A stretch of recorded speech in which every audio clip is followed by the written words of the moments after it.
ओम शांति। और आप सबको अ, ब्रह्मा कुमारीज की ओर से बहुत बहुत धन्यवाद है। और ये बहुत सुंदर टॉपिक जो थीम आपने लिया है, क्योंकि ब्रह्मा कुमारीज का जो हमारा एम ऑब्जेक्टिव है वो वास्तव में यही है कि किस प्रकार से हम पूरे समाज के पूरे समाज का परिवर्तन करें। क्योंकि व्यक्ति कई बार धर्म को और नैतिकता को अलग कर लेता है।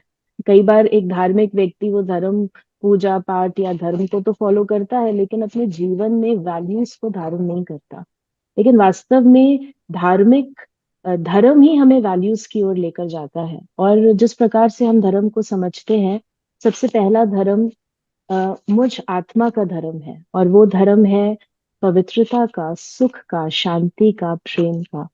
और जब हम मॉरल डिग्रेडेशन की बात करते हैं, नैतिक पतन की बात करते हैं, तो एक बात हम ये नोटिस करेंगे, जैसे अभी इससे पहले भी हमारे रिस्पेक्टेड स्पीकर कह रहे थे कि जो चेंज हुआ है पूरी सोसाइटी में, और एक प्रकार से हमने मॉरल डिग्रेडेशन को एक्सेप्ट कर लिया है कि क्या नॉर्म्स एक्सेप्टेड है।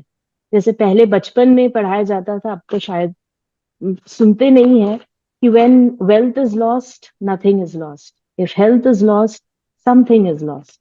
And if character is lost, everything is lost. लेकिन अब वो थोड़ा सा चेंज हो गया है। If character is lost, nothing is lost. If health is lost, something is lost. And if wealth is lost, everything is lost. तो ये हम आजकल के बच्चों से ये तो चीज सुनते नहीं है। यानी कहीं ना कहीं पूरा जो सोसाइटी का जो हमारा जो मूल है वो एक भौतिकता की ओर, वेल्थ की ओर गया है। और कैरेक्टर को एक्सेप्ट किया जाता है कि इट्स फाइन। तो सबसे पहले तो हम जब धर्म की बात करते हैं या स्पिरिचुअल और रिलीजियस लीडर्स की बात करते हैं, तो हमारा खुद का जीवन एक ऐसा आदर्श हो कि लोग हमें फॉलो कर सकें। क्योंकि जब हम when we walk the talk, तब हमारी भाषा में, हमारी वाणी में वो बल होता है। जिन लोगों को हम लीड करते हैं वो हमारी बात को माने और हमारे जीवन से वो चीजें समझें। दूसरी बात आप देखेंगे कि कोई भी प्रकार का जो एक्ट है जो मोरालिटी से अ, हमें दूर लेकर जाता है, वो पांच जो विकार है मूल जो हम जानते हैं आत्मा के, उनसे उत्पन्न होता है। अगर आप किसी कोर्ट में भी जाके देखें, कोई भी केस उठा के देखें, तो सारे केसेस पांच विकारों की ओर लेके जाएंगे। चाहे कोई मर्डर हुआ हो, चाहे कोई रेप हुआ हो, चाहे कोई भी प्रकार की कैसी भी बात हुई हो, it will all lead us to five vices: anger, ego, lust, attachment and greed। इसी यही पांच कारण की वजह से हो रहा है।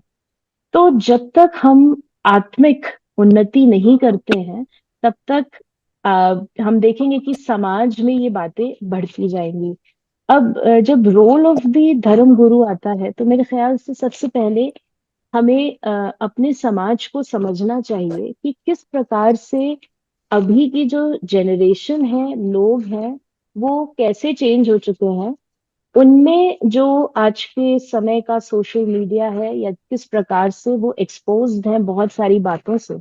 क्योंकि पहले आओ कोई व्यक्ति जाता था मस्जिद में या चर्च में या किसी सत्संग में या किसी सेंटर पर हमारे आता था, वो हमारी बात सुन रहा है। लेकिन आज के समय में वो ऑनलाइन हर एक बात से एक्सपोज्ड है, चाहे वो टीवी के माध्यम से हो, तो उसका बहुत बखूबी असर उसके जहन पर पड़ता है।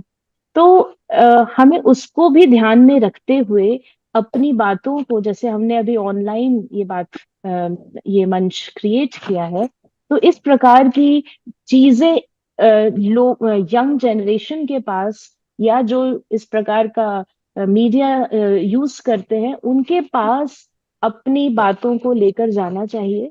हम ब्रह्मा कुमारीज में ऐसा करते रहते हैं अभी भी। हम जैसे फॉर एग्जाम्पल हमारे रिट्रीट सेंटर में या सेंटर्स में यूथ रिट्रीट्स होती हैं, प्रोफेशनल्स के लिए होती हैं, ओल्ड, हर एक जनरेशन के लिए होती हैं। किस प्रकार से वो सिंपल बातों को अपने जीवन में धारण करें, और उनको ये बार बार कहना आवश्यक है, उनसे मिलना आवश्यक है। क्योंकि जो पहले चीजें होती थी, जिस प्रकार की बातें होती थी, अभी चेंज हो गया है। लोगों के अंदर स्ट्रेस है, परेशानी है।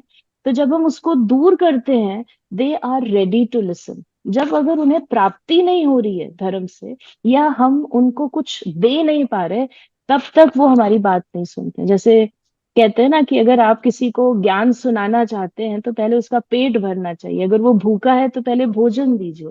इसी प्रकार अगर व्यक्ति स्ट्रेस में है, परेशानी में है, अन्य बातें उसे बहुत ज्यादा कंफ्यूज कर रही हैं, तो क्या हम अपने जो भी हमारे स्क्रिप्चर्स हैं, जो हमारे वैल्यूज, जो हमारे प्रिंसिपल्स हैं, हम उनकी बातों को कैसे सुलझा पाए। मेरे ख्याल से इस प्रकार के छोटे छोटे हम सभी प्रोग्राम्स करें, उनसे मिलने का प्रयत्न जो करते ही रहते होंगे, उनको हमें बढ़ाना चाहिए। And last but not the least कि जो शिक्षा हम अपने जीवन में लेकर आते हैं उन्हें बच्चों के साथ इन्वॉल्व करना चाहिए। क्योंकि जब हम छोटे थे तो हम किसी न किसी धर्म में कहीं ना कहीं जाते थे, तो बच्चों को जितना हम साथ में लेकर आते हैं, तो उनके साथ उनके पेरेंट्स भी आते हैं और फैमिली भी आती है। तो ये कुछ बातें अगर हम ध्यान में रखते हैं, और साथ ही साथ जैसे हमने कहा कि धर्म गुरु या जो हम स्पिरिचुअल और रिलीजियस सेक्ट से जुड़े हुए हैं, तो जितना हम एकजुट होकर कार्य करते हैं और एक मत होकर कार्य करते हैं, उतना हम समाज में बहुत अच्छा एक वैल्यू बेस्ड सोसाइटी क्रिएट कर सकते हैं। और मैं लास्ट में बस यही कहूंगी कि हमारा जो ब्रह्मा कुमारी इसका स्लोगन है वो ये है, when I will change the world will change. हम दुनिया को बहुत बदलना चाहते हैं, बहुत सारे मोर्चे करते हैं, हम करने भी चाहिए, लेकिन उसका प्रभाव तब पड़ेगा जब हम 100%, 90% खुद करते हैं, अपने ऊपर बदलाव लेकर आते हैं। तो वो हमारे अंदर बल भरता है कि हम उस बदलाव से दूसरे को बदल सके। तो ये हमारा स्लोगन भी है। और इसी प्रकार अगर हम आगे बढ़ेंगे, स्वयं के ऊपर वो फॉलो करते रहे, तो दूसरों को, समाज को बदलना में हमें देरी नहीं लगेगी। ओम शांति।